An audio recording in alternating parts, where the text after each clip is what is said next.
नमस्कार, सौदा आपका में आपका स्वागत है। मैं हूं आशीष वर्मा और कमोडिटी मार्केट्स की ओपनिंग की बात करने से पहले देख लेते हैं सौदा आपका में क्या है आपके लिए आज खास। आपकी स्क्रीन पर आएगा। सबसे पहले तो हुडको की आज लिस्टिंग होनी है, तो कैसी हुई है लिस्टिंग उस पर डिटेल में चर्चा होगी। साथ साथ इस कंपनी के मैनेजमेंट से बातचीत होगी, समझेंगे एनालिस्ट से रणनीति क्या होनी चाहिए। कमोडिटी बाजार के खुलते ही कमाई के टिप्स लेकर आएंगे सुगंधा सचदेव और रूपा मेहता जो हमारे साथ शेयर करेंगी। तत्काल ट्रेड आइडिया आज का होगा। डीबी कॉर्प का मैनेजमेंट डायरेक्टर गिरीश अग्रवाल साहब जुड़ेंगे अपने तिमाही नतीजों पर। इसके अलावा रजत बोस साहब जुड़ने वाले हैं, तो निफ्टी की स्ट्रैटेजी, रजत के टॉप पिक्स या रिकमेंडेशंस क्या हैं उस पर बातचीत होगी।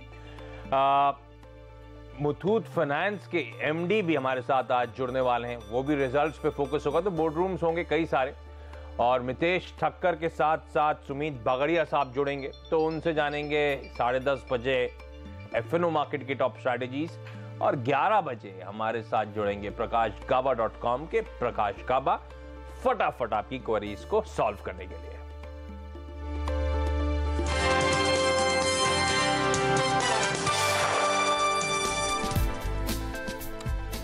और चलिए, कल की गिरावट के बाद कच्चे तेल में फिर से तेजी आई है और इसका दाम करीब %0.5 बढ़ गया है। ब्रेंट में फिर से $52 के ऊपर कामकाज हो रहा है, जबकि नाइमेक्स पर WTI क्रूड $50 के पास पहुंच गया है। दरअसल 25 मई को वियना में तेल उत्पादक देशों की बैठक है, जहां उत्पादन में कटौती की अवधि को बढ़ाने पर फैसला होने की संभावना है। इस बीच सोना $1250 के नीचे आ गया है, हालांकि निचले स्तर से फिर से रिकवरी आई है। कल इसका भाव $1260 के पार चला गया था। इस हफ्ते सोने में करीब 2% की तेजी आ चुकी है, वहीं चांदी में भी करीब ½ % ऊपर कामकाज हो रहा है। लेकिन एलएमई पर कॉपर का दाम करीब ½ % गिर गया है। कल की भारी गिरावट के बाद आज डॉलर के मुकाबले रुपया हल्का संभलता दिख रहा है। $1 की कीमत ₹64.80 के नीचे आ गई है। कल ये ₹64.90 के पास था। ऐसे में देखते हैं घरेलू कमोडिटी मार्केट की ओपनिंग किन लेवल्स पे होती है, फिर एक्सपर्ट से बातचीत होगी। लेकिन एक प्री ओपन सेशन का रेट आपकी स्क्रीन पर आना चाहिए। सबको इंतजार है हडको की लिस्टिंग का। Housing and urban development corporation, ₹60 का इश्यू प्राइस है, ₹2 डिस्काउंट है रिटेल और कर्मचारियों के लिए, तो उनकी बाइंग प्राइस हो गई 58 की। तो अच्छा खासा फिर 25% के आसपास के प्रीमियम पे लिस्ट होने के इंडिकेशंस देता हुआ 70 से 80 गुना सब्सक्राइब हुआ था ये आईपीओ। जबरदस्त रिस्पांस मिला है इस आईपीओ को। ये कंपनी अर्बन इंफ्रा हाउसिंग के लिए खास तौर पे कामकाज करती है, उनके लिए फाइनेंस देती है और होलसेल फंडिंग है। तो सरकारी जो स्टेट गवर्नमेंट्स हुई या स्टेट गवर्नमेंट की जो ऑर्गेनाइजेशंस होती हैं, उनको फंडिंग करने का काम करता है। तो उस लिहाज से कोई इमीडिएट पीयर नहीं है, लेकिन लिस्टिंग क्योंकि रिस्पांस बहुत तगड़ा था, बिजनेस बहुत साउंड है, और इस नई सरकार का जिस तरह से अर्बन इंफ्रा हाउसिंग पे थ्रस्ट है, कहा जा रहा है इस कंपनी का आउटलुक भी बेहतर है। इसीलिए आपने देखा इस तरह के जबरदस्त सब्सक्रिप्शन नंबर्स आते हुए 80 टाइम्स सब्सक्राइब हुआ था ये आईपीओ। और पता नहीं किसके पास आया, अगर आपके पास आया तो लकी है, क्योंकि मैंने तो जितने लोगों से जानने की कोशिश करी रिटेल में, किसी के पास ये आईपीओ लगा नहीं है, किसी के पास इसमें शेयर आए नहीं है। तो अगर आए हैं तो आप लकी हैं, जानेंगे क्या करना चाहिए उन शेयरों के साथ। लेकिन लिस्टिंग होती हुई 23% प्रीमियम, ₹60 की इशू प्राइस पे ₹13 ₹14 ऊपर इस समय कामकाज होता हुआ। अगर आप रिटेल हैं तो आपके लिए ₹15 ऊपर कामकाज होता हुआ, क्योंकि आपको ₹2 का डिस्काउंट मिला था। तो अच्छी लिस्टिंग होती हुई 22-25% के आसपास का अच्छा मोमेंटम स्टॉक में। और देखना होगा क्योंकि सब्सक्रिप्शन नंबर्स बड़े तगड़े थे। एक यूनिक बिजनेस मॉडल है कि यहाँ पे फॉलो अप बाइंग आती हुई नजर आएगी या नहीं, उस पर खास तौर पे फोकस होगा। लेकिन अब ₹14 के आसपास का प्रीमियम होता हुआ इस स्टॉक में। लेकिन चलिए, इस पे कंपनी में डिटेल में आगे चर्चा करूंगा, लेकिन अब फोकस करते हैं कमोडिटी मार्केट्स पर। और उसमें सबसे पहले आपकी स्क्रीन पे कच्चा तेल आना चाहिए, क्योंकि मोमेंटम स्ट्रांग है कच्चे तेल में। ऑप्टिमिज्म इस बात का है कि ओपेक नॉन ओपेक देशों में फिर से सहमति बन सकती है, इसलिए लगातार ये दूसरा हफ्ता होगा कच्चे तेल मजबूती के साथ कामकाज करता हुआ। ऑलरेडी इस हफ्ते 3.5% ब्रेंट मजबूत हो चुका है। जो मौजूदा कॉन्ट्रैक्ट्स हैं, कहा जा रहा है जो मौजूदा करार है 18 लाख बैरल्स का, उसे बढ़ाकर मार्च 2018 तक एक्सटेंड शायद किया जा सके, वो ऑप्टिमिज्म बिल्टअप हो रहा है। नेचुरल गैस दबाव में 30 पैसे लेकिन कमजोर है महज, तो हल्की कमजोरी के साथ नेचुरल गैस में शुरुआत होती हुई। बुलियन आपकी स्क्रीन पर, और इसमें भी बड़ा तगड़ा मोमेंटम आया था। आज कुछ थकता हुआ 1/3% का दबाव जरूर है, लेकिन पिछले कुछ हफ्तों का सबसे अच्छा परफॉर्मेंस इस हफ्ते डिलीवर हुआ है। क्यों हुआ ये अच्छा परफॉर्मेंस? क्योंकि ध्यान रखें डॉलर ठंडा पड़ा है। डॉलर इंडेक्स आपकी स्क्रीन पे आना चाहिए, 98 के नीचे डॉलर इंडेक्स कामकाज कर रहा है और स्टॉक मार्केट में एक करेक्शन आया था, तो वो सेफ हेवन अपील आती हुई नजर आई। सेफ हेवन इसीलिए क्योंकि यूएस में जो पॉलिटिकल क्राइसिस आई तो सोने को उसका भरपूर फायदा मिला है।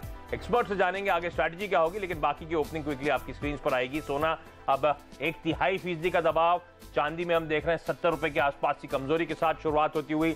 बेस मेटल्स में कॉपर एकदम फ्लैट 70 पैसे ऊपर खुलता हुआ। एल्यूमिनियम में 20 पैसे का दबाव है, 124 रुपए 70 पैसे पे कामकाज होता हुआ। लेड में हम देख रहे हैं 15 पैसे का उछाल, 134 रुपए 20 पैसे के आसपास कामकाज। निकेल में 1/3% की कमजोरी के साथ शुरुआत होती हुई 2 रुपए का दबाव है। जिंक में 1/4% के आसपास का प्रेशर देखने को मिल रहा है। एग्री कमोडिटीज अब आपकी स्क्रीन पर आएंगी। सोयाबीन 5 रुपए की मजबूती, 27.90 पे शुरुआती कामकाज होता हुआ। मस्टर्ड सीड में हम देख रहे हैं एकदम फ्लैट, 2 रुपए का उछाल, 36.75 के लेवल्स। हल्दी में 62 रुपए का दबाव है, तो 1.25% की कमजोरी के साथ हल्दी में शुरुआत होती हुई। जीरा 30 रुपए का मजबूती दिखाता हुआ, 17,950 के स्तर है। बाकी के एग्री कमोडिटीज आपकी स्क्रीन पे फ्लैश होती रहेंगी। मैं अब एक्सपर्ट्स के पास जाना चाहूंगा। स्मृति कमोडिटीज की रूपा मेहता और रेलिगेयर कमोडिटीज की सुगंधा सचदेव। लेडीज, आप दोनों का ही स्वागत है सीएनबीसी आवाज पर। सुगंधा, पहले आपके पास अच्छा मोमेंटम कच्चे तेल में इस हफ्ते देखने को मिला है, क्या वाकई आप मान रही हैं कि ओपेक नॉन ओपेक में कुछ सहमति बनने वाली है और पिछली बार जैसे सहमति से इस बार कुछ फायदा होगा? क्योंकि पिछली बार तो यूएस के प्रोडक्शन से कोई फायदा देखने को नहीं मिला था। मेरा मूल मकसद ये जानने का है मैम, कितनी कारगर होगी वो बैठक और क्या वाकई कच्चे तेल में खरीदारी करके चलूं? गुड मॉर्निंग आशीष। यस, मुझे लगता है अभी कच्चे तेल में हमें खरीदारी करके चलना चाहिए। ये सेकंड हफ्ता है जहां हम क्रूड ऑयल में स्ट्रॉन्ग मोमेंटम आते हुए देख रहे हैं। प्राइसेस में ऑलरेडी करेक्शन दे दी है, इसीलिए अब to ride the long positions is a prudent strategy. अगर अभी हम देखें तो मार्केट में काफी ऑप्टिमिज्म बनी हुई है कि ओपेक और रशिया दोनों अग्री करेंगे to extend their oil output agreement for another 9 months.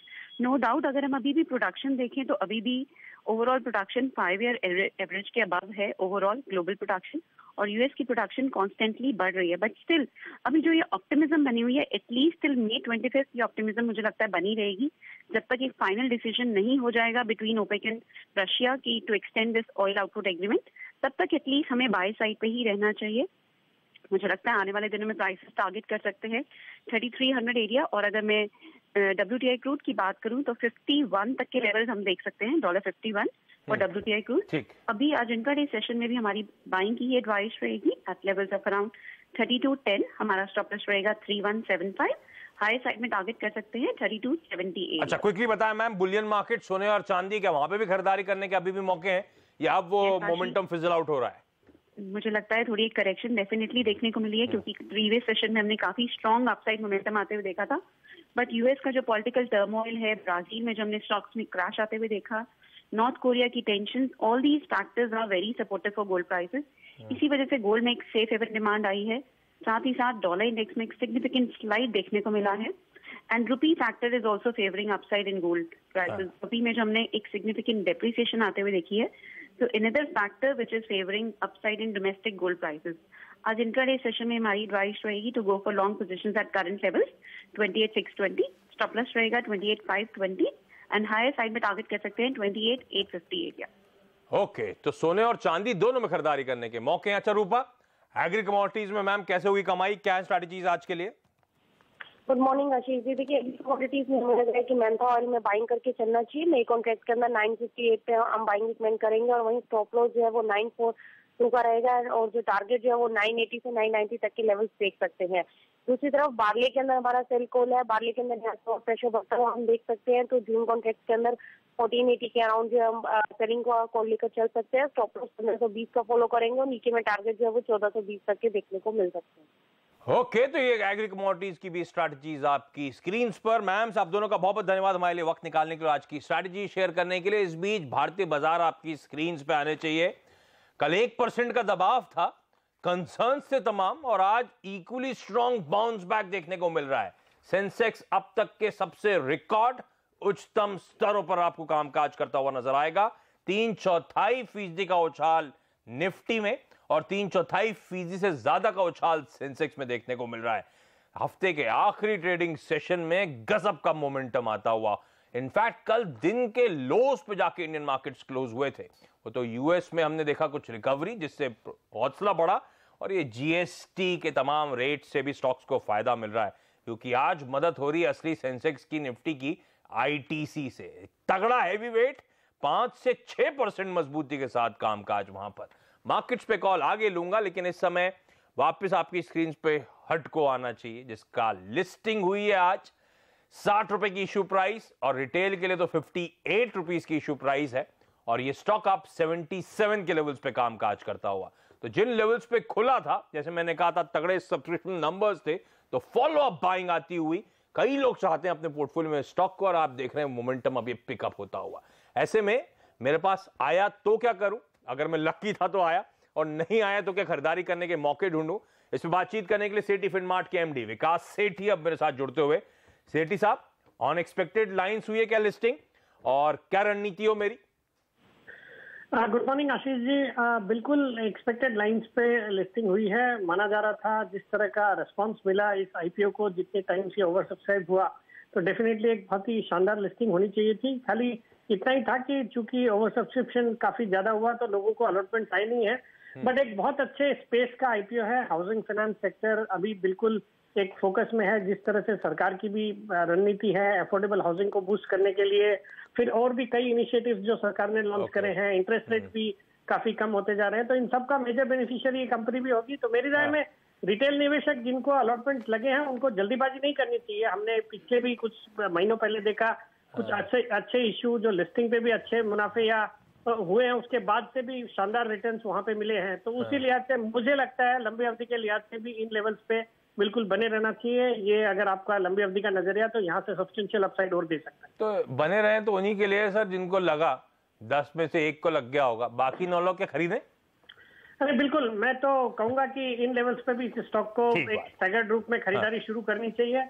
अगर कोई कारण से बाजार में जिस तरह के सेंटीमेंट्स है, अगर कोई दिन गिरावट आती है और स्टॉक अगर नीचे मिलता है तो और डेफिनेटली ज्यादा खरीदना चाहिए। बाकी इन लेवल्स पे भी खरीदारी की सलाह रहेगी।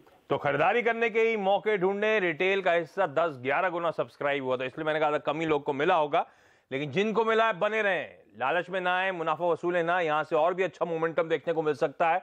जिनको नहीं मिला वो भी किसी करेक्शन में स्टॉक में एंट्री की अपॉर्चुनिटीज ढूंढें। लेकिन इस कंपनी के मैनेजमेंट का क्या कहना है? इस कंपनी के director finance Rakesh Kumar Arora show में आगे मेरे साथ जुड़ेंगे, तो आगे के आउटलुक पे बातचीत होगी। फिलहाल छोटा सा ब्रेक के बाद तत्काल ट्रेड आइडिया और रजत बोस साहब जुड़ने वाले हमारे साथ निफ्टी पे स्ट्रैटेजी लेकर।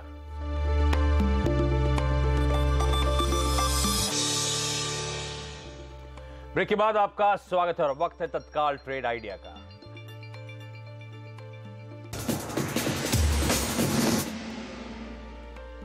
और इस वक्त का तत्काल ट्रेड आइडिया है मैक्स ग्रोथ कैपिटल के डायरेक्टर आशुतोष सरना की तरफ से। जेएसडब्ल्यू स्टील खरीदें, 192 का स्टॉप लगाएं और 201 तक के टारगेट नजर आएंगे।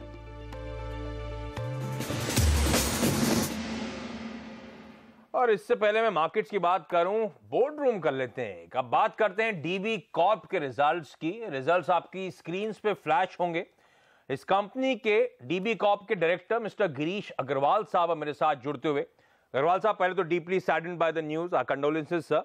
लेकिन जो चौथी तिमाही के आपने रिजल्ट्स घोषित करें, लैकलस्टर ठंडा परफॉर्मेंस नजर आता है। आय में महज 1-1.5% का उछाल, मार्जिन थोड़े से कॉन्ट्रैक्ट होते हुए नजर आए। क्या वजह थी सर? देखिए, लास्ट ईयर जो अगर ओवरऑल नंबर देखें तो तकरीबन 8% की हमारी एडवर्टाइजिंग ग्रोथ है और 10% की ओवरऑल टॉप लाइन ग्रोथ है। उसके बावजूद भी जो टोटल एबिटा अगर आप देखें उसमें 18% की ग्रोथ है। और इसका मेन इम्पैक्ट है कि अगर जो पिछले 5 महीने खराब हुए नवंबर से लेके मार्च तक, अगर वो जिस तरह का ग्रोथ बना हुआ था शुरू के 7 महीने में, अगर वो कंटिन्यू हो जाता तो ये 18% की जो ग्रोथ है of EBITDA, this could have been at least 25-28% growth. लेकिन उसके बावजूद भी हमारा जो एबिटा मार्जिन है वो 29% पे बना हुआ है। अच्छा, कुछ मीडिया कंपनी से रिजल्ट्स आए थे, उसमें सबसे बड़ी उत्साह वाली जो चीज थी वो थी एड रेवेन्यू में ग्रोथ। बाजार उम्मीद से कहीं बेहतर थी। आपके केस में किस तरह का मोमेंटम नजर आ रहा है? प्रिंट मीडिया में किस तरह का मोमेंटम नजर आ रहा है? FY18 के लिए ट्रैजेक्टरी कैसी नजर आती है सर? क्या रीमोनेटाइजेशन या डिमोनेटाइजेशन का पेन अब खत्म हो चुका है, हालात वापस पटरी पे आ रहे हैं क्या? हाँ, ये मान सकते हैं कि जो लास्ट 2 महीने निकले हैं, मार्च का और अप्रैल का महीना, वो दोनों कंपैरेटिवली बेटर मंथ रहे हैं। तो हम ये मानते हैं कि ये डिमोनेटाइजेशन का इम्पैक्ट अब ऑलमोस्ट खत्म हो गया है और ये जीएसटी का बेनिफिट जो सुनने में आ रहा है, उसकी वजह से मैं समझता हूँ आगे वाले महीनों में काफी पॉजिटिव आउटलुक होना चाहिए। और क्योंकि तमाम मीडिया कंपनीज के लिए एक ऑब्वियस क्वेश्चन हो गया अग्रवाल साहब, डिजिटल फुटप्रिंट कितना पैर जमा पाए हैं, कितना बड़ा थ्रेट अब वो नजर आ रहा है? मेरा मानना ये थ्रेट का इशू डिजिटल का नहीं है, क्योंकि अगर अभी आप रिसेंटली ऑडिट ब्यूरो सर्कुलेशन की रिपोर्ट देखें, उसमें बताया गया है कि लगभग 70% की सर्कुलेशन ग्रोथ हुई है पिछले 10 सालों में, हर न्यूज़पेपर में ग्रोथ है। तो आई थिंक न्यूज़पेपर्स अपनी जोर से तैयारी कर रहे हैं और उसमें आगे ग्रोथ काफी में दिख रही है। हालांकि हमारा डिजिटल भी काफी ग्रो कर रहा है, हमारे पास तकरीबन 91 मिलियन यूनिक विजिटर्स बने हुए हैं अभी और 56 करोड़ की उसमें हमारे पास एडवर्टाइजिंग रेवेन्यू भी है, जिसमें करीबन 24% की ग्रोथ है। तो मैं ये नहीं मानता कि एक मीडियम का दूसरे मीडियम से डायरेक्ट कंपटीशन है। सुबह आदमी अखबार पढ़ता है और दिन भर हम उसको डिजिटल के माध्यम से अपडेट करते हैं। चलिए, इस समय तो थ्रेट नजर नहीं आती। और अग्रवाल साहब, बहुत बहुत धन्यवाद हमारे लिए वक्त निकालने के लिए। तो रीमोनेटाइजेशन से डिमोनेटाइजेशन का पेन खत्म होता हुआ वापस शायद एड स्पेंड पटरी पर आएंगे, तो एक होपफुल है ज्यादातर मार्केट में लोग FY18 onwards ad revenue growth बेहतर होती हुई नजर आएगी। लेकिन चलिए, इससे पहले मैं रजत के पास जाऊं, आज की लिस्टिंग हमारे रडार पर है और वो लिस्टिंग है हडको की। तगड़ा रिस्पांस मिला था और इक्वली स्ट्रांग लिस्टिंग होती हुई नजर आई है। इस कंपनी के director finance mister Rakesh Kumar Arora साहब अब मेरे साथ जुड़ते हुए। अरोड़ा साहब, स्वागत है CNBC आवाज पर, कांग्रेचुलेशंस। एक स्ट्रांग रिस्पांस और एक तगड़ा डेब्यू आपका सेकेंडरी मार्केट्स में सर। बहुत बहुत धन्यवाद। आपके माध्यम से मैं सभी इन्वेस्टर्स का धन्यवाद करना चाहूंगा जिन्होंने कंपनी में इतना विश्वास रखा। आपका धन्यवाद सर, आपने बेहतर प्राइस पे सबको ऑफर करा। आप तो डायरेक्टर फाइनेंस हैं, तो आपने तो बहुत क्लोजली प्राइसिंग वगैरह पे काम भी करा होगा और अच्छा प्राइस पे ऑफर हुआ है, इसीलिए इस तरह का रिस्पांस मिला है। अच्छा, नहीं सर, ये धन्यवाद मैं पूरा गवर्नमेंट को देना चाहूंगा। It is only disinvestment by the government of India only. तो ये धन्यवाद हमारी गवर्नमेंट को है, हमारी सरकार को है, जिन्होंने ये प्राइस देखा और उनका उद्देश्य यही था कि जितने रिटेल इन्वेस्टर्स इसमें पार्टिसिपेट कर सकें, ये उनका वो उद्देश्य था। और मेरे को लगा कि पहला विनिवेश है, पहला डिसइन्वेस्टमेंट और एक स्ट्रांग फुटिंग पे डिसइन्वेस्टमेंट होता हुआ। अच्छा, ये बात बताएं सर, अर्बन इंफ्रा हाउसिंग के लिए होलसेल लेंडर हैं आप।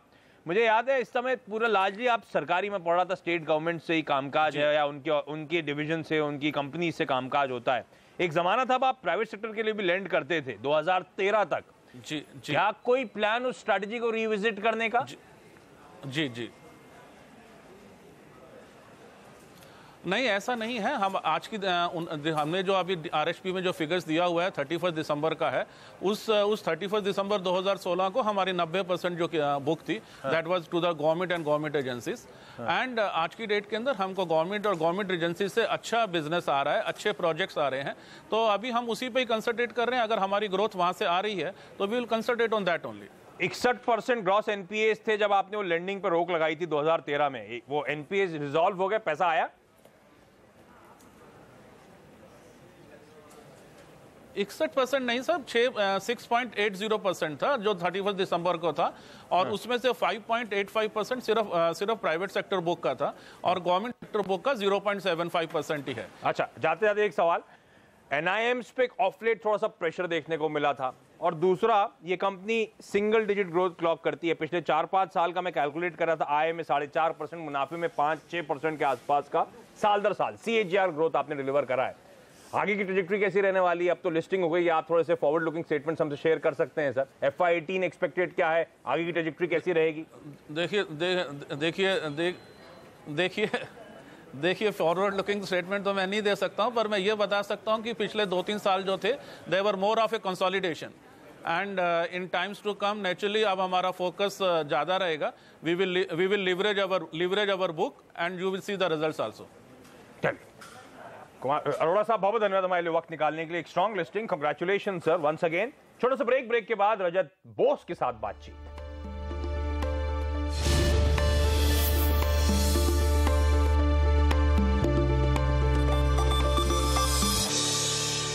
मोमेंटम स्ट्रांग है, निफ्टी 9500 पे कामकाज करता हुआ। ऐसे में रणनीति क्या हो? rajatbose.com के रजत बोस हमारे साथ अब जुड़ते हुए। रजत सर, ये मोमेंटम कितना स्ट्रांग है, क्या करूं सर इसमें? अभी भी खरीदारी करने के मौके हैं या आज वीकेंड फैक्टर है, छोड़ दूं?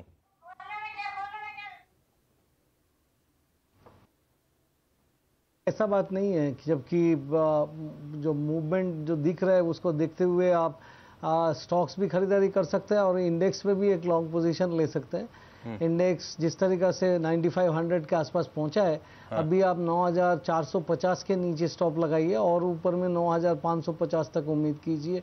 अगर आपको स्टॉप छोटा लेना है तो 9460 के नीचे आप स्टॉप लगा सकते हैं, इससे आगे स्टॉप नहीं होता है। तो अभी भी खरीदारी करने के मौके हैं। अच्छा, स्टॉक्स आपने कहा उनमें भी फोकस करना चाहिए, तो स्टॉक आइडियाज भी दें सर। हाँ, स्टॉक आइडियाज मेरे 2 स्टॉक आइडिया है।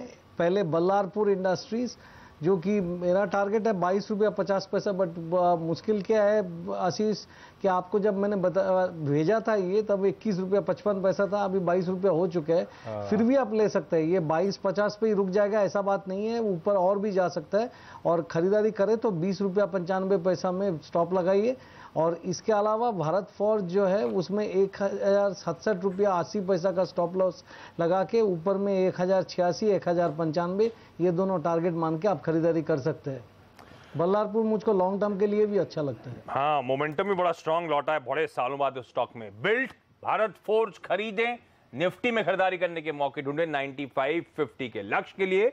सर सॉरी, बहुत ज्यादा डिटेल में बातचीत नहीं हो पाई आज, लेकिन धन्यवाद आपका हमारे साथ जुड़ने के लिए। ब्रेक के बाद वायदा बाजार की स्ट्रैटेजी।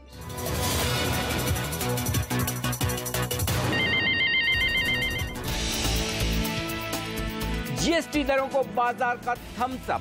सेंसेक्स 250 अंक उछला, निफ्टी 9500 के पार। मिड कैप शेयरों में शानदार खरीदारी और बैंकिंग शेयर भी जोश में।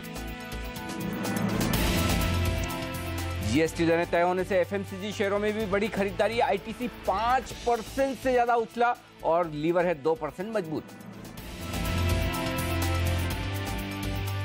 जीएसटी में 80% सामान पर लगेगा 5 से 18% टैक्स। साबुन, तेल, टूथपेस्ट और कोयला होंगे सस्ते। आज सोना, बीड़ी और सर्विस टैक्स की दरें होंगी तय। हडको की अच्छी लिस्टिंग। एनएसई पर 60 रुपए की इश्यू प्राइस के मुकाबले हुआ 73 रुपए पर लिस्ट। बेहतरीन नतीजों के दम पर बैंक ऑफ बड़ौदा 3% ऊपर, घाटे से मुनाफे में आया bank of Baroda. Gross NPA 1% गिरकर 10.5% के नीचे। और देश के सबसे बड़े बैंक एसबीआई के नतीजे आज। मुनाफे में अच्छी बढ़त संभव, 7.5% से कम रह सकते हैं ग्रोस एनपीए। रिकवरी पर रहेगा फोकस।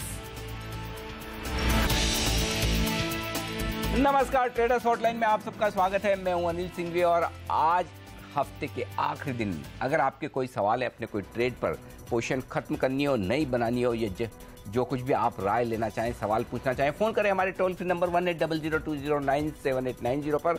व्हाट्सएप पर भेज सकते हैं मैसेज 7045220000। ये है हमारा नंबर जहां पर आप फोन करेंगे तो जवाब मिलेंगे आपको हमारे एक्सपर्ट से। वायदा कारोबार की रणनीति जवाब देने के लिए आज हमारे साथ है चॉइस ब्रोकिंग के एसोसिएट डायरेक्टर सुमित बगड़िया। वहीं हर रोज की तरह चार्ट्स देकर तकनीकी राय बताएंगे आपको miteshtakkar.com के मितेश टक्कर। आप दोनों का स्वागत है सीएनबी से आवाज पर। सबसे पहले बताएं सुमित, इन लेवल्स पर क्या ट्रेड होगा निफ्टी पर? Good morning Anil ji. Present levels पे एक बार निफ्टी में ट्रेड नहीं बन रहा है क्योंकि ऑलरेडी निफ्टी 70 पॉइंट से ऊपर है और रेजिस्टेंस के पास आ चुका है। एक तो 9500 का रेजिस्टेंस है, दूसरा रेजिस्टेंस है 9530 जो कि अभी रिसेंट हाईज लगे थे।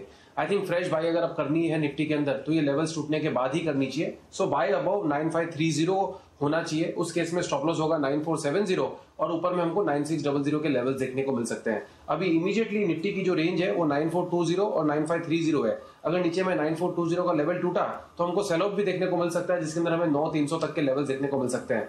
फिलहाल प्रेजेंट लेवल्स पे अब एक बार फ्रेश बाय नहीं करनी चाहिए। फ्रेश बाइंग के लिए अपसाइड ब्रेकआउट का वेट करना चाहिए। एग्जिस्टिंग लॉन्ग पोजीशंस एक बार वेट कर सकते हैं मार्केट का मोमेंटम देखते हुए। और बैंक निफ्टी सेम इसी तरह बैंक निफ्टी में भी रेंज बनी हुई है। बैंक निफ्टी ऊपर में 22,950 23,000 का अच्छा खासा रेजिस्टेंस है। अभी बैंक निफ्टी ऑलमोस्ट 22,880 900 के पास आ चुका है। आई थिंक 50-60 पॉइंट के लिए फ्रेश बाइंग का रिस्क इसके अंदर भी नहीं लेना चाहिए। 23,000 का लेवल टूटे उसके बाद ही फ्रेश बाइंग करनी चाहिए। 22,800 के स्टॉप लॉस से ऊपर में टारगेट बनेगा 23,200 से 23,300 के ब्रेकआउट के बाद ही बैंक निफ्टी के अंदर भी पोजीशंस लें। ओके मितेश, आपकी क्या राय है इस वक्त बाजार पर? अनिल जी, एक्चुअली बड़ा ही सरप्राइजिंग मूव था आज सुबह का। I think obviously news based था। जीएसटी की पॉजिटिव न्यूज़ के बाद हमने देखा एफएमसीजी सेक्टर में काफ़ी तेजी है, उसने इंडेक्स को काफ़ी हेल्प किया। परंतु यहाँ पर अगर आप देखें तो जो बुधवार की जो गैप थी, आई थिंक गैप डाउन जो हुआ था मार्केट यूएस मार्केट से फॉल के बाद, वो 95.50 95.20 पे था उसका गैप का लेवल इंट्राडे चार्ट्स पे, और उसको अभी तक फिल नहीं किया है। और उसके पहले हमने 12 मई को जो गैप अप देखा था, आई थिंक वो कल सपोर्ट बन गया। तो आई थिंक दो गैप्स के बीच में काफ़ी चॉपी है। ट्रेंड मुझे समझ में नहीं आ रहा है, अनलेस अनटिल या तो हम 95.30 के ऊपर ट्रेड करना चालू करें या फिर हम लोग वापस से 9400 के नीचे ट्रेड करना चालू करें। तो एक चॉपी रेंज हो सकती है करीबन 120-30 पॉइंट की 9400 से 95.30 के बीच में, और ट्रेडिंग थोड़ी सी स्टॉक स्पेसिफिक रखनी चाहिए। ओके, तो ये है राय आपके लिए निफ्टी पर, लेकिन फोकस किया जाए इस वक्त नतीजों पर, और नतीजों का सीजन चल रहा है। एक के बाद एक कंपनियों के नतीजे आते दिख रहे हैं। बात करेंगे हम मुथूट फाइनेंस के नतीजों की। शानदार परफॉर्मेंस कंपनी की, मुनाफा बढ़ा है 21% से ज़्यादा, और ब्याज से आय में 33% की बढ़त। मार्जिन्स और एसेट अंडर मैनेजमेंट ये भी बेहतर होते हुए दिखे हैं। बात करेंगे नतीजों पर। हमारे साथ जुड़ रहे हैं कार्यक्रम में मुथूट फाइनेंस के managing director George Alexander Muthoot. Muthoot साहब, स्वागत है आपका सीएनबीसी आवाज पर। बेहद दमदार परफॉर्मेंस रही इस क्वार्टर में आपकी कंपनी की। सर, क्या बड़ी वजह रही है? या ऐसा है, मैं तो मैनेजिंग डायरेक्टर हूँ जॉर्ज अलेक्जेंडर मुथूट। जी सर। मेरे साथ अलेक्जेंडर जॉर्ज मुथूट है। वो मेरा नेव्यू है, वो हिंदी वाला है। ओके। वो दिल्ली में रहता है, दिल्ली में बॉर्न एंड ब्रॉट अप है। वो दिल्ली का बिजनेस वही देखता है। तो वो मेरे सामने है, मेरे साथ बैठा है। अभी तो हिंदी वाला बात मैं उसको दे दूं। बिल्कुल बिल्कुल, अलेक्जेंडर सर को दीजिए। और सर, एक चीज आपको और बताना चाहता हूं मैं, जॉर्ज सर, आप भी इतनी बेहतरीन हिंदी बोलते हैं, और जो एफर्ट लेकर आप हिंदी बोलते हैं, मैं उसको सैल्यूट करता हूं सर। बहुत बहुत अच्छा लगता है आपसे बात करके। लेकिन चूंकि आप कह रहे हैं तो हम अलेक्जेंडर साहब से बात करेंगे। सर, बताइए नतीजों के बारे में। बहुत बहुत शुक्रिया आपका तारीफ के लिए। जी सर, बताएं सर। नमस्कार जी सर। आप जैसे देख सकते हैं हमारा रिजल्ट्स में प्रॉफिट आफ्टर टैक्स 46% ग्रोथ रहा है ईयर ऑन ईयर। इसके मेन वजह है हमारा focused attention on interest servicing. इसमें हमारा जो इंटरेस्ट कलेक्शन में हमने काफ़ी डिटेल कॉल सेंटर्स खोले हैं। हमारे स्टाफ का इंसेंटिवाइजेशन किया है, जहाँ पे उन्होंने बहुत फोकस इंटरेस्ट कलेक्शन में फोकस किया है। तो उसमें काफ़ी एनर्जाइज किया हमने अपने स्टाफ को to focus on interest collection. दूसरा, हमारा जो कॉस्ट ऑफ फंड्स है, जो हमारा loans and things that we taken, उसमें भी रिडक्शन आया है हमारा कॉस्ट ऑफ फंड्स में, जहाँ पे 9.25% हैज ब्रॉट डाउन टू 8.69%। तो हमारा कॉस्ट ऑफ बोरोइंग जो है वो भी हमने कम किया है। इसके साथ हमने एनपीए भी हमने रिडक्शंस किया है फ्रॉम जो इससे प्रीवियस ईयर में जो 600 करोड़ एनपीए था, वो has been brought down to 460 crore. Sir, इसी पर मैं आपसे थोड़ा और डिटेल में पूछना चाहता हूं, क्योंकि पहले लोगों को डर ये लग रहा था कि डिमोनेटाइजेशन के बाद जो एनबीएफसीज हैं, कंपनियों के एनपीएस थोड़े बढ़ सकते हैं, लेकिन आपकी एसेट क्वालिटी तो बड़ी जबरदस्त अच्छी इंप्रूव होकर आई है। क्या कोई डर वाली बात नहीं है? हाँ, चलो, मुथूट फाइनेंस तो 100 साल का कंपनी है। इसमें एक डिमोनेटाइजेशन वगैरह से इसमें क्या ये तो नीचे नहीं आएगा जी। तो इसमें हमने 2-3 चीजें की हैं। हमारे जो केवाईसी स्टैंडर्ड्स हैं, हमने उसमें बहुत इम्प्रोवाइजेशन किया है। हमने आधार इनेबल किया है हमारे केवाईसीज में भी। तो वो जो कस्टमर ऑनबोर्डिंग है, हमने बहुत अच्छी तरह जो प्रोसेसेस हैं वो बहुत स्ट्रीमलाइन किए हैं। जो क्वालिटी ऑफ लेंडिंग है उसमें बहुत हमने इम्प्रूवमेंट्स लेके आए हैं। तो जो लेंडिंग हमने किया है उसमें हमने we have concentrated on KYC improvement. और उसके साथ हमने बहुत डिजिटाइजेशन भी किया। साथ में हमने एक मुथूट ऐप लॉन्च किया है। हमने वेब पे जैसे ट्रांजैक्शंस, वेब पे जैसे चैनल्स खोले हैं कस्टमर्स के लिए, आरटीजीएस ट्रांजैक्शंस किए हैं। तो डीमोनेटाइजेशन का इफेक्ट वाज नेगेटेड बिकॉज हमने काफी डिजिटाइजेशन भी किया है हमारे ऑर्गेनाइजेशन में। ओके, अच्छा, एक और सवाल आप इसे मुथूट जूनियर सर, जैसे हर क्वार्टर में हम बात तो करते हैं एमडी साहब से, वो काफ़ी कुछ बताते हैं, लेकिन आज आपसे चूंकि पहली बार बात हो रही है और आप उनके नेव्यू हैं, नेक्स्ट जनरेशन वाले हैं, ये बताइए सर, आप कंपनी में क्या कुछ बड़े बदलाव करना चाहते हैं? यहाँ तक 100 साल पुरानी कंपनी को लेकर आए हैं सर, आप आगे बढ़ाने के लिए क्या आपके बढ़िया प्लान्स क्या है नए आगे? तो हम इसमें एक चीज हम जरूर करना चाहते हैं। हम ऑलमोस्ट 2.5 लाख लोगों को हर दिन सर्विस करते हैं हमारे 4,500 ब्रांच में। तो उसमें हम एक चीज बहुत फोकसली करना चाहते हैं, जो is diversification of the portfolio. जैसे कि आप देख सकते हैं, हम होम लोन्स में हमारा एशिया एसेट फाइनेंस, श्रीलंका में हमारा बेलस्टार माइक्रो फाइनेंस डिवीजन और हमारा इंश्योरेंस ब्रोकिंग बिजनेस, इसमें भी हम काफी कंसंट्रेशन कर रहे हैं ताकि हम ये products and services cross sell कर पाए हमारे कस्टमर बेस को, जो हर दिन 2.5 lakh almost people come into our branches. तो इसमें हम बहुत क्रॉस सेलिंग इनिशिएटिव्स करना चाहते हैं, जिसमें we want to increase the share of wallet from every customer. तो ये जरूर हमारा एक डाइवर्सिफिकेशन स्ट्रैटेजी रहेगा, including growth in gold loan portfolio also. So simultaneously हम ये दोनों चीजों में कॉन्सेंट्रेट करेंगे आने वक्त में, और हमने ऑलरेडी ये जर्नी स्टार्ट कर दी है। जैसे कि आप देख सकते हैं, अभी हमारा पोर्टफोलियो 95% गोल्ड लोन से है, तो 5% हमारे अदर डाइवर्सिफिकेशन पोर्टफोलियो से आ रहा है। गोइंग फॉरवर्ड ये 10% हो जाएगा in the coming year. We are planning to make it at least 10% of portfolio हमारे अदर प्रोडक्ट से आएंगे। साथ के साथ हमारा गोल्ड लोन पोर्टफोलियो जो है अभी 27,000, इसको भी 10%, कम से कम 10% का ग्रोथ हम इस साल में टारगेट करता है। तो 27,000 तो 30,000 लेना चाहता है। वंडरफुल, नाइस, बहुत अच्छा लगा सर आप दोनों से बात करके। बेहतरीन परफॉर्मेंस आपकी कंपनी ने दी है, उम्मीद करते हैं यही परफॉर्मेंस इस फाइनेंशियल ईयर में भी आपकी आगे चलते हुए बरकरार है। बहुत बहुत शुक्रिया CNBC आवाज़ से आज बातचीत करने के लिए। तो मुथूट फाइनेंस साउथ बेस्ट बेहतरीन कंपनी गोल्ड फाइनेंस की शानदार परफॉर्मेंस कंपनी की आती हुई, और अब स्टॉक आप पोर्टफोलियो आप वायदा कारोबार में भी ट्रेड होते हुए देख सकते हैं। ये शामिल हो चुका है नई लिस्ट में, और 4% की बेहतरीन मजबूती 400 रुपए के आसपास। ब्रेक का वक्त है और ब्रेक के बाद दर्शकों पे लेंगे हम सवाल।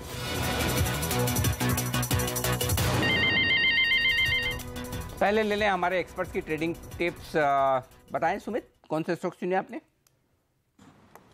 मेरिको अच्छा लग रहा है अनिल जी। यहाँ पे मेरिको के अंदर ऐसा लगता है कि और भी तेजी देखने को मिल सकती है। इनफैक्ट मोस्टली FMCG स्टॉक्स में एक अच्छा मूव भी हमको देखने को मिल रहा है, तो मेरिको भी यहाँ से एक अच्छा मूव दिखा सकता है, जिसके अंदर स्टॉक ऊपर में 330 के लेवल्स दिखा सकता है। आई थिंक प्रेजेंट लेवल से बाय करें, 310 का स्टॉप लॉस लगाना पड़ेगा, छोटा स्टॉप लॉस है। ऊपर में 328 330 के लेवल देखने को मिल सकता है, बट स्टॉप लॉस से जरूर काम करें, बिकॉज मार्केट थोड़े से वॉलेटाइल है और थोड़े से एब्रोड मूव्स हमको आने वाले दिनों में देखने को मिल सकते हैं।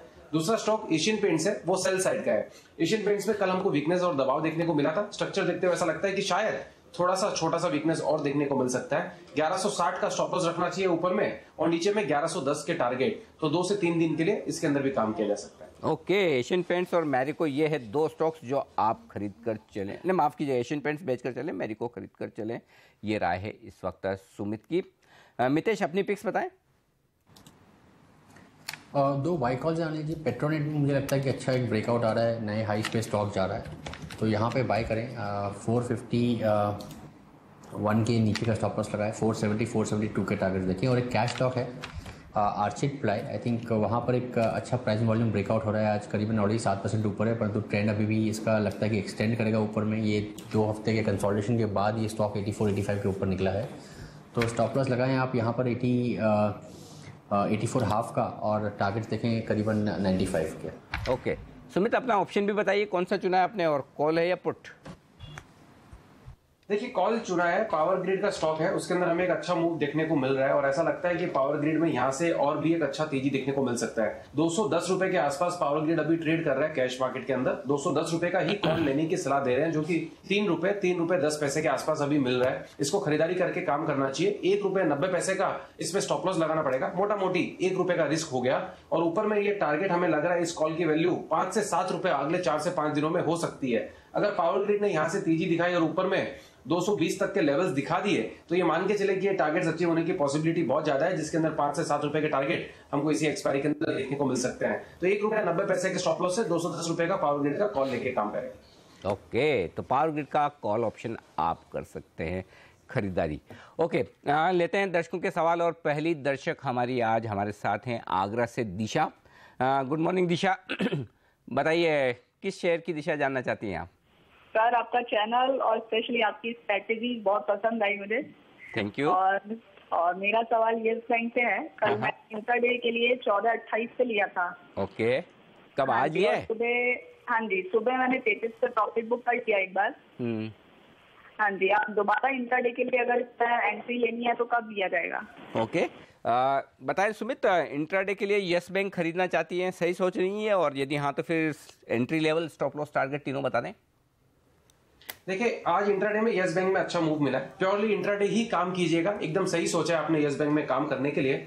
प्योरली इंट्राडे के हिसाब से 1410 या 1405, 1410, 1405 स्टॉप लॉस होगा।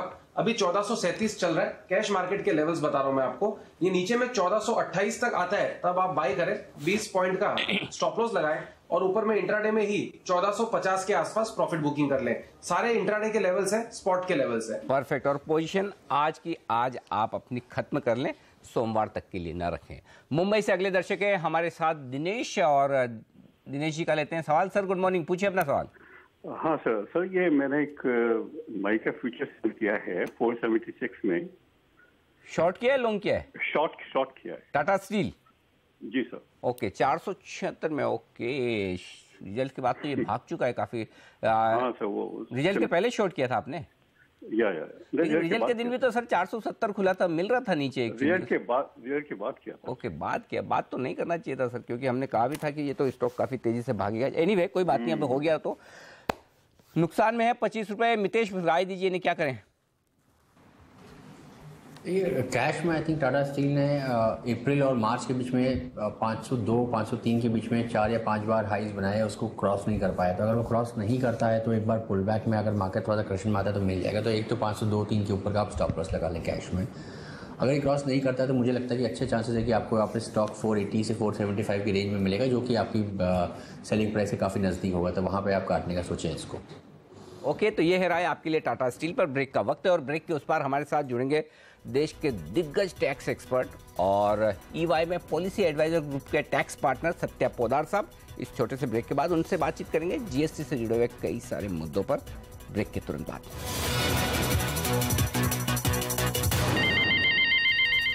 और इस वक्त पूरे देश में एक ही बात की चर्चा है और वो है जीएसटी। और जीएसटी पर और सरकार की पॉलिसी पर गहरी पकड़ रखने वाले बेहद सीनियर चार्टर्ड अकाउंटेंट और जो देश की दिग्गज कंसल्टेंसी फर्म है ईवाई, उसमें पॉलिसी एडवाइजर ग्रुप के टैक्स पार्टनर सत्या पोदार साहब हमारे साथ कार्यक्रम में शामिल हो रहे हैं। सर गुड मॉर्निंग, स्वागत है आपका सीएनबीसी आवाज़ पर। पहला सवाल तो ये लेना चाहता हूँ कि जो अलग अलग कैटेगरीज बनाकर सरकार ने लगभग 80% आइटम तो तय कर दी कि कौन किस पर क्या टैक्स लगेगा, लेकिन क्या क्लैरिटी है या अभी भी कंफ्यूजन बना हुआ है सर? क्लैरिटी तो काफ़ी है पहले से।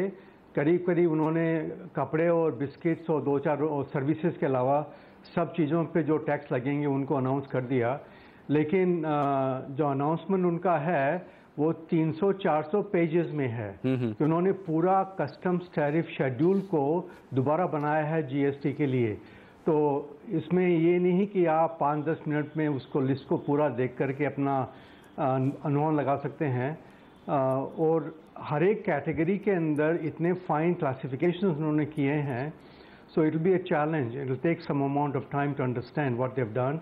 लेकिन मोटा मोटी उन्होंने यही बताया है कि जैसे रोटी कपड़ा मकान है, तो रोटियों पर खाने के ऊपर जो टैक्स लगाए हैं और कपड़े के ऊपर आज डिसाइड करेंगे, अभी तक अनाउंसमेंट नहीं हुआ है। मेडिसिन हैं और कंज्यूमर FMCG प्रोडक्ट्स हैं, करीब करीब सभी पे उन्होंने अपना जो निर्णय लिया है उसको पब्लिश कर दिया है। अच्छा, तो सर आप क्या जो टैक्स रेट्स तय हुई हैं जिनमें ये सब चीज़ें जो आप बता रहे हैं उनमें टैक्स रेट सबसे नीचे रखी है, कम रखी है या नहीं रखी है, तो क्या जो सरकार एक बैलेंस बनाना चाहती थी जीएसटी के बाद कि एक तो महंगाई ना बढ़े खासतौर से निचले तबके के लोगों पर, और दूसरा ये कि साथ साथ में उनका टैक्स कलेक्शन भी कम ना हो, दोनों में कामयाब होगी सरकार? कामयाब का तो ये है कि 2-3 तरह से टैक्स रेट बना सकती थी।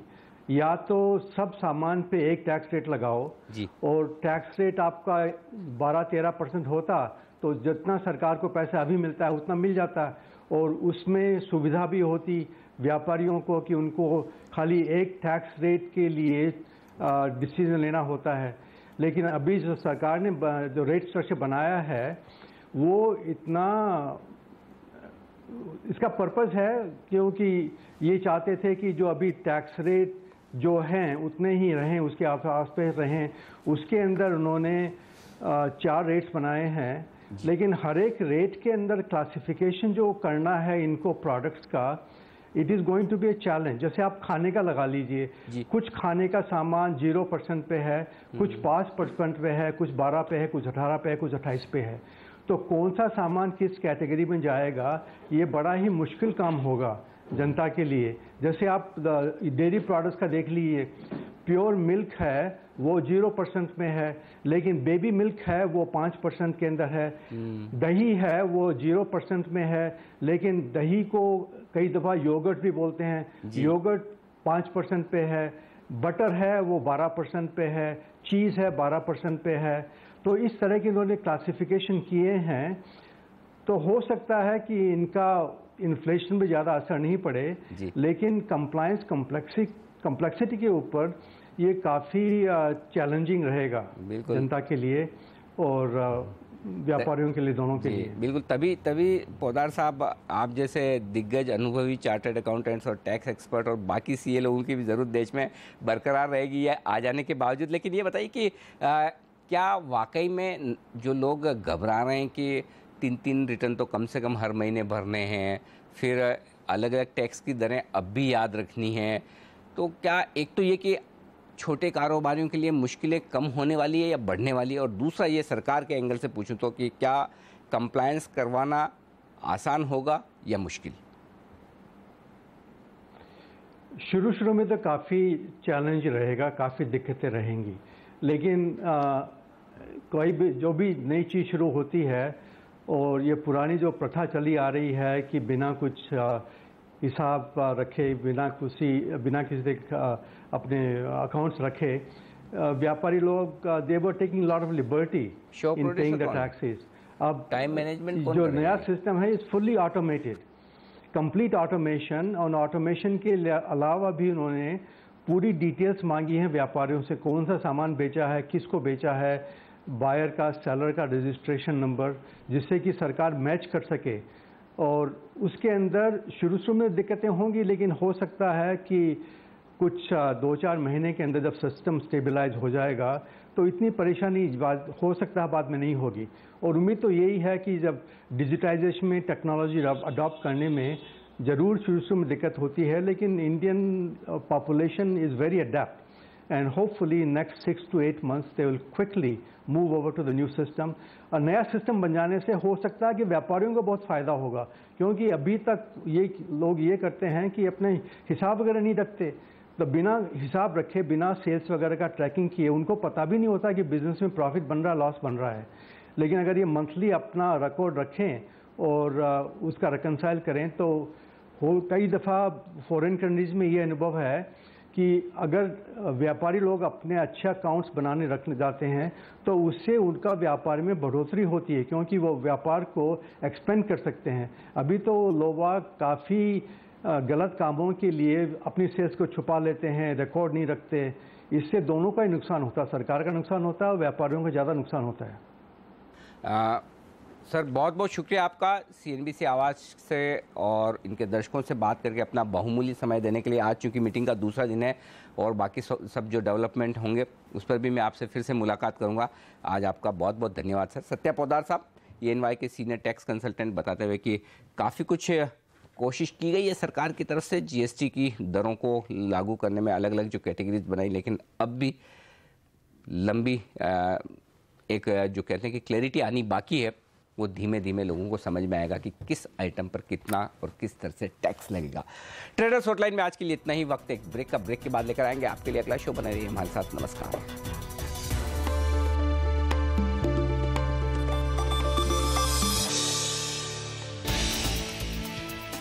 GST दरों को बाजार का थम्स अप। सेंसेक्स 200 अंक चढ़ा, निफ्टी 9,500 के करीब। मिड कैप शेयरों में जबरदस्त खरीदारी, बैंक शेयर भी जोश में।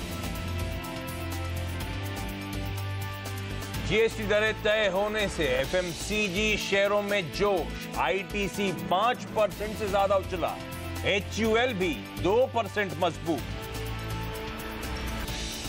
जीएसटी में 80% सामान पर लगेगा 5 से 18% टैक्स। साबुन, तेल, टूथपेस्ट, कोयला, ये सब होंगे सस्ते। आज सोना, बीड़ी और सर्विस टैक्स की दरें होंगी तय।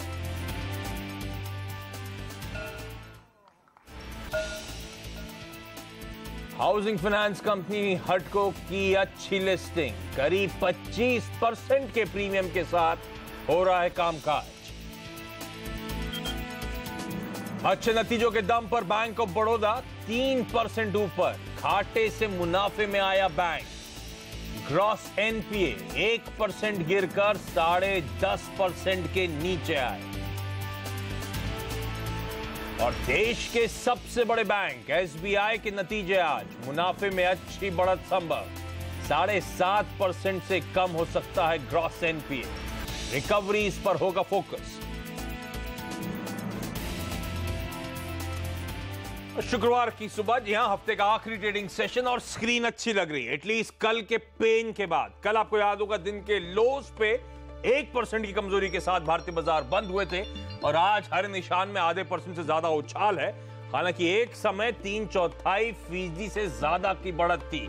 आज दिन के हाईज थे 9,505 के, तो उन हाई से अब हम 25 पॉइंट नीचे कामकाज कर रहे हैं। हालांकि ऑफ हाई जरूर है, लेकिन कल की क्लोजिंग से अभी भी काफी बेहतर प्रदर्शन आपको भारतीय बाजारों का नजर आएगा। क्यों मूड अच्छा हुआ? क्योंकि जिस रीजन से कल मूड बिगड़ा था वही रीजन बदलता हुआ। रीजन था अमेरिका। कल परसों डाउ में 370 पॉइंट का प्रेशर देखने को मिला था। 2017 की सबसे तगड़ी पिटाई हुई थी, उसके बाद डाउ खुद ही रिकवर कर गया। कल आधे % के आसपास के उछाल के साथ कामकाज हो रहा था, 55 पॉइंट की मजबूती थी।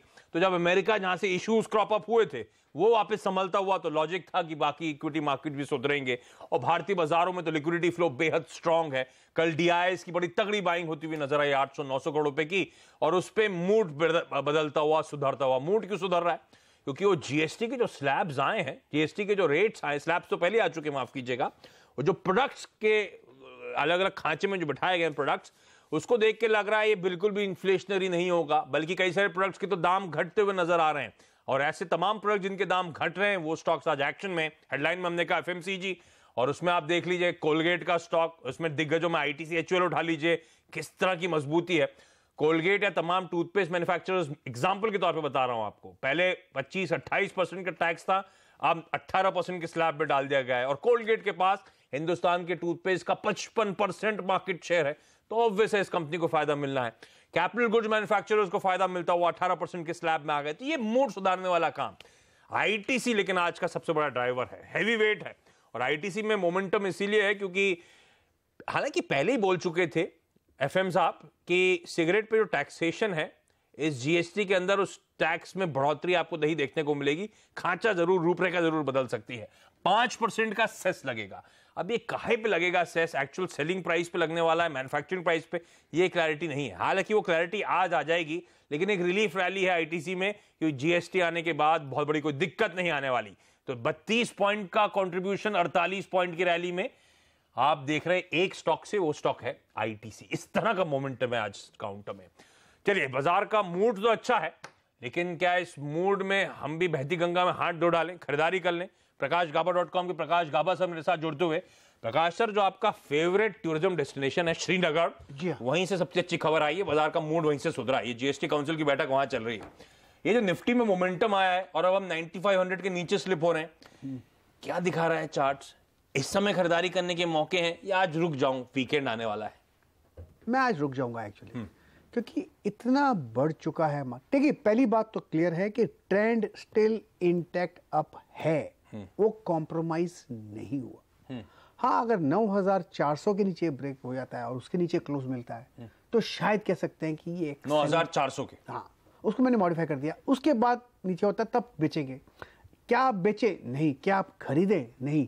आज गैप अप तो खुला, जो आज ऊपर गया है वो कल शॉर्ट कवरिंग के नाते गया हुआ, लेकिन परसों जिसने खरीदा है वो आज भी नुकसान में है। तो अब तक वो नुकसान में है। जो जब तक ये साइडवेज जोन क्रॉस नहीं करता तब तक थोड़ा कॉशन रहेगा। नेक्स्ट आज फ्राइडे का जो बार बनेगा वो एक इनडिसाइसिव बार बनेगा, ऐसा मुझे लग रहा है। इसका मतलब नेक्स्ट वीक ऊपर भी आ सकता है, नीचे भी आ सकता है। तो 9400 संभाल कर ट्रेड लॉन्ग खरीदना नहीं चाहिए। ओके, तो वेट एंड वॉच होगा। बायसनेस अभी भी पॉजिटिव है जब तक 9400 के हम नीचे स्लिप नहीं होते, पर ऊपरी स्तर से अच्छा खासा ठंडे होते हुए आपकी स्क्रीन पर हो। चलिए, काफी लंबा समय हमने बातचीत कर ली है, मैंने भी बहुत ज्यादा बोल दिया है, फटाफट का समय निकला चले जा रहा है। सीधे चलते हैं स्टॉक्स फटाफट पे।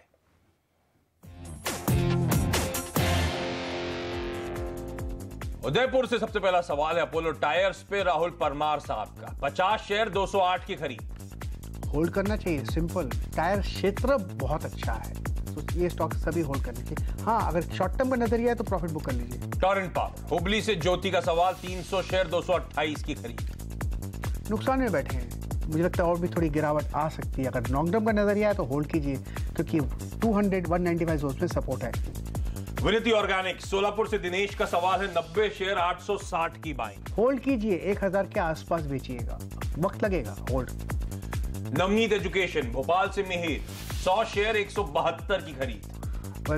होल्ड करना चाहिए, स्टॉक काफी बढ़ चुका है, लेकिन मुझे लगता है 195-200 की तरफ जाने की कोशिश करेगा। TCW, नासिक से विकास देश पांडे, 100 शेयर 38 की बाइंग। होल्ड करना चाहिए, 32 में स्ट्रॉन्ग सपोर्ट जोन है, हो सकता है अपर रीजन से 45-50 का जोन।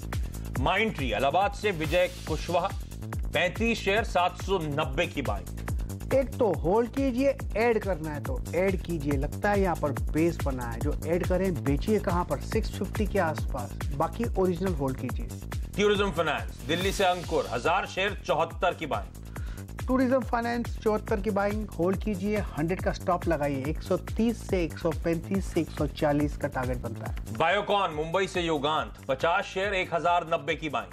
होल्ड करना चाहिए, 980 के आसपास इर्द गिर्द बहुत ही स्ट्रॉन्ग अच्छा सपोर्ट है, बाउंस करने की जगह बहुत बढ़िया है। अगर यहाँ से बाउंस मिलता है तो आपका कॉस्ट मिलेगा, इसलिए होल्ड कीजिए, स्टॉप लगाइए 980 का। स्वान एनर्जी, चंडीगढ़ से हरजीत, 100 शेयर 162 की बाइंग। स्वान चार्ट निकाल लेते हैं, देखिए क्या हाल है।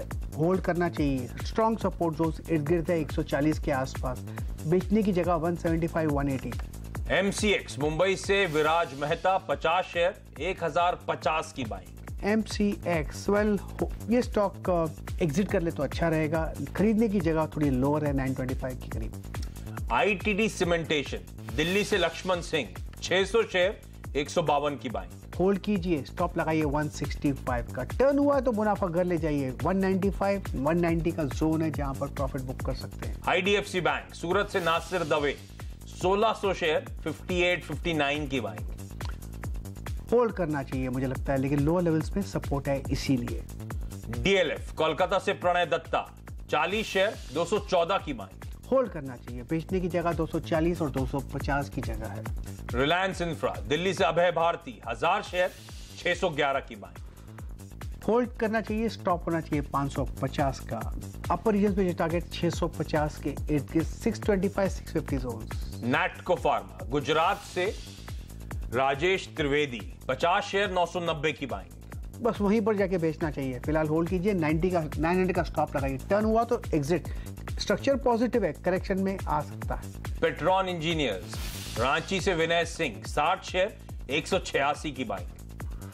पेट्रॉन, मुझे ये चार्ट निकालना पड़ेगा, देखना पड़ेगा। पेट्रॉन, मैं आगे बढ़ जाता हूं। जिंदल स्टील, लखनऊ से आजाद का सवाल, 800 शेयर 92 की buying. Jindal steel, JSPL, hold करना चाहिए, स्ट्रक्चर पॉजिटिव है, अपसाइड मिलेगा टारगेट।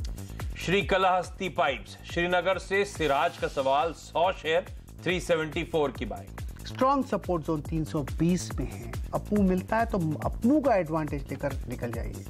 सीएट, मैसूर से एस मनी, 100 शेयर 1880 की बाइंग। होल्ड करना चाहिए, 2000 से कम बेचना नहीं चाहिए, स्ट्रक्चर पॉजिटिव और लॉन्ग टर्म के लिए स्टॉक बहुत बढ़िया है। अदानी पावर, विजय बैंगलोर, 200 शेयर 34.5 की बाइंग। होल्ड करना चाहिए, स्टॉप लगाना चाहिए 30 के नीचे, और यहाँ पर ऐड कीजिए, जो ऐड उसका 30 लगाइए, बेचने की जगह 40-45। इंडिया सीमेंट, इंदौर से पवन, 1000 शेयर 225 की खरीद। होल्ड कीजिएगा, 200 रुपए का स्टॉप लगाइए, यहाँ पर स्ट्रॉन्ग सपोर्ट जोन है, अपर रीजन पे 250 के इर्द गिर्द मुनाफा बुक कर सकते हैं। टाटा पावर, लखनऊ से आकाश, 1000 शेयर 85 की बाइंग। होल्ड कीजिए, स्टॉप लगाइए 80 का, बेचने की जगह 90 और 95 to 100 zone. Sterlite technologies Gurgaon से राधिका सिंह 100 शेयर 140 की बाइंग। होल्ड कीजिए, 155 का स्टॉप लगाइए, टारगेट कुछ 200 के करीब, लेकिन स्टॉप अपना बढ़ाते रहिएगा। गति इंदौर से मनोज अवस्थी 200 शेयर 143 की बाइंग। होल्ड करना चाहिए, 130 में स्ट्रॉन्ग सपोर्ट जोन से, बेचने की जगह 150। और आखिरी सवाल ले लेते हैं सिंटेक्स पर। अहमदाबाद से भूषण परमार 100 शेयर 120 की बाइंग। होल्ड करना चाहिए, 113 का स्टॉप लगाना चाहिए, बेचने की जगह कुछ 130 से 135। ओके, समय समाप्त हो गया। पेट्रोन इंजीनियरिंग के चार्ट्स मिले सर? जी हाँ, मिल गए यहाँ पर। तो इनका सवाल ले लेते हैं। 60 शेयर 186 की बाइंग, रांची से विनय सिंह। पेट्रॉन 160, 140 में स्ट्रॉन्ग सपोर्ट जोन हैं, होल्ड कीजिए, बेचने की जगह 220। ओके, चलिए हमने सारी क्वेरी सॉल्व कर ली जो हमारे पास आई थी। ब्रेक, लेकिन आप अभी भी हमारे toll free numbers, WhatsApp number आपकी स्क्रीन पे चल रहा है, उसमें कॉल करें, व्हाट्सएप करें, एसएमएस करें, तो आपकी क्वेरीज अगले 2 सेकंड में सॉल्व करने की कोशिश करेंगे। ब्रेक के बाद लौटते हैं।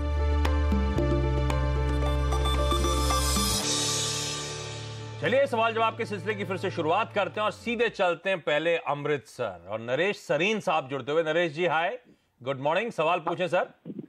सर मैंने ना बुधवार को लिए थे 1000 शेयर कैपिटल फर्स्ट के। कैपिटल फर्स्ट के 1000 शेयर लिए? 1000 शेयर लिए थे सर, जब वो प्रमोटर ने 25% इक्विटी बेची ना, उस दिन लिए थे सर। हाँ, ठीक बात। तो लंबी अवधि के लिए लिया हुआ है नरेश जी? सर मैं तो 2-3 महीने रुक सकता हूँ सर। ट्रेडिंग का आइडिया है? नहीं, मुनाफे में नहीं है, क्योंकि अभी आपको याद होगा कल परसों बड़ा तगड़ा प्रेशर आया था स्टॉक पे। तब इन्होंने वो जो ब्लॉक डील्स हुई थी, लार्ज ट्रेड्स हुए थे, तब इन्होंने एंट्री करी है 2-3 महीने के लिहाज से। चार्ट्स पे कैसा लगता है? ये स्टॉक मैं नहीं लेता, क्योंकि यहाँ पर जो स्ट्रक्चर देखा मैंने, अपर रीजन में सेलिंग प्रेशर है और इतना लगता है वो डिस्ट्रीब्यूशन पैटर्न है। अगर आपका नजरिया 2-3 महीना है तो फिर स्टॉक पे नहीं होना चाहिए। अगर नजरिया लंबा है तो होल्ड करना चाहिए, क्योंकि नो क्रॉस बुक नहीं करना चाहिए, लेकिन बेच देना, मैं तो बेच देता। चलिए अब फरीदाबाद चलते हैं। फरीदाबाद से इंदर साहब मेरे साथ जुड़ते हुए। सर हाय, गुड मॉर्निंग, सवाल पूछें। Hello, good morning sir. Actually मेरे पास MTNL है 500 शेयर 24 के भाव से। एक मीडियम टू लॉन्ग टर्म के लिए मैं होल्ड करना चाहता हूँ, क्या परसेप्शन है इसका medium to long term? Long term के लिए आज से आपने MTNL चुना है, मुझे लगता है बेहतर ट्रेडिंग बेट होगी अंटिल अनलेस मेरे पास कन्विक्शन आए कि इस कंपनी का रिवाइवल वाकई कैसे होने वाला है। एनीवेज वेज, चार्ट्स पे कैसा लगता है MTNL सर? सर मैंने अपनी खुद की लैंडलाइन कुछ 1 साल से यूज नहीं की, तो क्यों स्टॉक लूंगा मैं?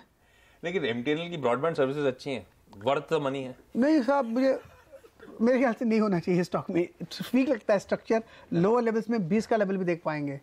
अच्छा, इसमें खबर आई तो मोमेंटम स्ट्रॉन्ग, इसमें कोई शक नहीं। खबर कैसी? लैंड की वैल्यू अनलॉक करना, प्रॉपर्टी की वैल्यू अनलॉक करना, BSNL के साथ विलय।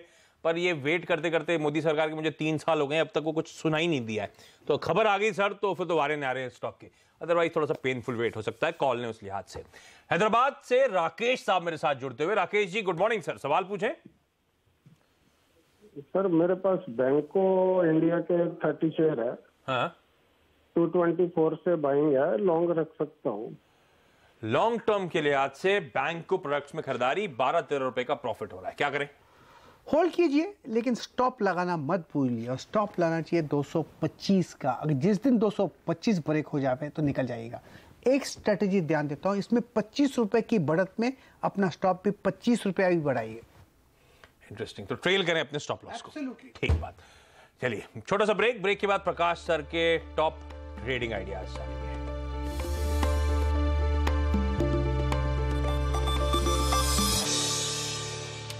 ब्रेक के बाद आपका स्वागत है। प्रकाश सर के कहना था निफ्टी से थोड़ा सा दूर रहें, वेट एंड वॉच मोड पे, या इस समय पैसा लाने की जरूरत नहीं। और देखिए वाकई स्टॉक उन लेवल से जब पे हमने बातचीत करी थी वहां से भी अच्छा खासा और करेक्ट होता हुआ दिन के लोज पे इस समय कामकाज कर रहा है। तो प्रकाश सर निफ्टी से मैं दूर हूं, पर पैसा है जेब में, कुछ कहीं और लगा दूं? कोई स्टॉक आइडियाज दे दो आप। हाँ, लेना ही है तो अशोक लेलैंड ले सकते हैं, साइडवेज जोन पर है, 86 का स्टॉप होना चाहिए, बस वहीं पर नहीं, सिर्फ लेना ही है, मतलब लेने के लिए नहीं लेना है। अगर आप कन्विक्शन है तो भी लूंगा। बेचते नहीं लोग, इसलिए खरीदते हैं। अशोक लेलैंड 88 का जा सकता है, 2 रुपए के लिए सिर्फ 65 पैसे का शॉप है, तो रिस्क रिवॉर्ड रेशियो फेवर में है अशोक लेलैंड। दूसरा मैरिको, ये पर ठीक लगता है, यहाँ पर भी स्टॉप लॉस फेवर में, 311 का स्टॉप होना चाहिए। अब 314 में ट्रेड कर रहा है, 3 रुपए का स्टॉप लॉस है। ऑन द अपसाइड अगर चलता है तो 325 का। तो ट्रेड लेनी चाहिए तब जब वो रिस्क रिवॉर्ड रेशियो बहुत अपने फेवर में होता है। और वैसे भी आज FMCG तो फ्लेवर में है। मैरिको दाव लगाएं, इस पे 3% का उछाल। वैसे ऐसे ही कुछ इंटरेस्टिंग आइडियाज आज हम 12:30 बजे लेकर आएंगे। लंबी अवधि के लिए 3 एक्सपर्ट जोड़ेंगे जो आपको बताएंगे बेहतरीन पिक्स आपसे 1 घंटे बाद। लेकिन अब यहाँ पे एक छोटा सा ब्रेक। प्रकाश सर आपका धन्यवाद और आपको हैप्पी वीकेंड। आप सबको हैप्पी वीकेंड। ब्रेक के बाद कमोडिटी राउंड अप लेकर आएंगे आपके लिए। नमस्कार।